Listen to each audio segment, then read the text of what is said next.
மழையும் வெள்ளமும் புரட்டி போட்ட கடலூர் மாவட்டத்தில் வெள்ளம் வடிந்து போனாலும் பாதிப்புகளின் தடங்கள் மிக அழுத்தமாக பதிந்திருக்கின்றன அங்குள்ளவர்களின் வாழ்க்கையில். வெள்ளத்தோடு அடித்து போன விவசாயம் விவசாயிகளின் வாழ்க்கையை நிலைகுலைய வைத்துள்ளது. கடந்த 9ஆம் தேதி ஆழ்ந்த காற்றழுத்த தாழ்வு நிலையால் பெய்த கனமழை கடலூர் மாவட்ட விவசாயிகளின் வாழ்க்கையை வேரோடு சாய்த்துள்ளது.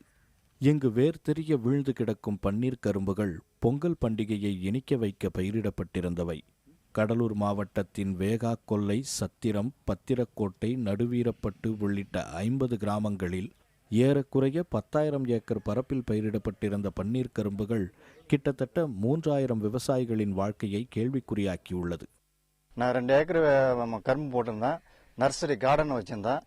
பச்சை எனக்கு ஒரு 4-5 லட்சம் ரூபாய் எனக்கு லாஸ்ட் தான். அது 4 ஏக்கருக்கு நாங்கள் 100 ஆள் வேலை செஞ்சு கஷ்டப்பட்டு எல்லாம் கவுத்து கட்டி, ஏன்னா சாயந்தரம் மழை வரும் சாய்ச்சின்னு சொல்லி எல்லாம் கவுறு கட்டி நாங்கள் நிமித்தி ரொம்ப ஓவராக கஷ்டப்பட்டு வச்சிருக்கோம். அதுவும் ஆகிப்போச்சு. இது வரைக்கும் நிவாரணி எதுவும் பண்ண முடியல, எதுவும் பார்க்க முடியல. ஊடு எல்லாம் எல்லாமே போச்சு. இவர்களைப் போலவே பயிர்க்கன்றுகளையும் காய்கறி மரக்கன்றுகளையும் வளர்க்கும் நர்சரிகளையும் வெள்ளம் அழித்துவிட்டது. இதனால் நர்சரி தொழில் செய்யும் விவசாயிகளும் செய்வதறியாமல் திகைத்திருக்கிறார்கள்.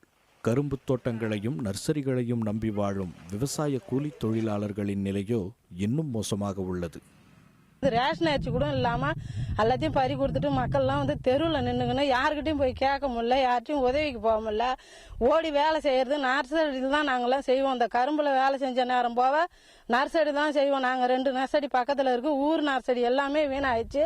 இதுக்கு முன்னாடி நடந்த அந்த தானே புயல்ல உங்களுக்கு ஏதாவது செஞ்சு தரோம் அப்படின்னு சொன்னாங்க. திரும்ப இன்னைக்கு என்ன நடந்திருக்குன்னா, அந்த ஒரு அமைச்சரே பார்த்துட்டு நோ எலிஜிபிள்னு சொல்லிட்டு போறாரு.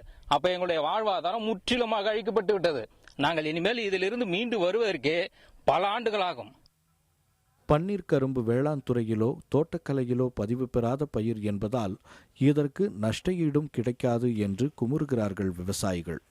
இதே நிலைதான் நர்சரி தோட்டங்கள் வைத்திருப்போருக்கும் என்கிறார்கள் கடலூர் மாவட்டத்தில் நர்சரி தோட்டம் வைத்திருப்போர். கரும்பு என்றால் இனிக்கும், ஆனால் வேகக்கொல்லை, சத்திரம் உள்ளிட்ட 10 கிராமங்கள் என்றால் கரும்பு என்றால் கசக்கும் அளவுக்கு இந்த பயிர் உள்ளது.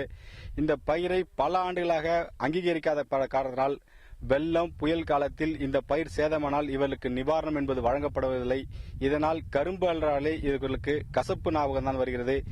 விரைவில் கரும்பு என்றால் இனிப்பு என்று வர வேண்டும் என்றால் அரசு உரிய நிவாரணம் வழங்க வேண்டும். இல்லை என்றால் இந்த கரும்பு என்பது அவர்களுக்கு கசப்பான பொருளாக தான் தெரியும் என அவர்கள் வேதனையாகிறது. புதிய தலைமுறைக்காக ஒளிப்பதிவர் பாலாவுடன் ஸ்ரீதர்.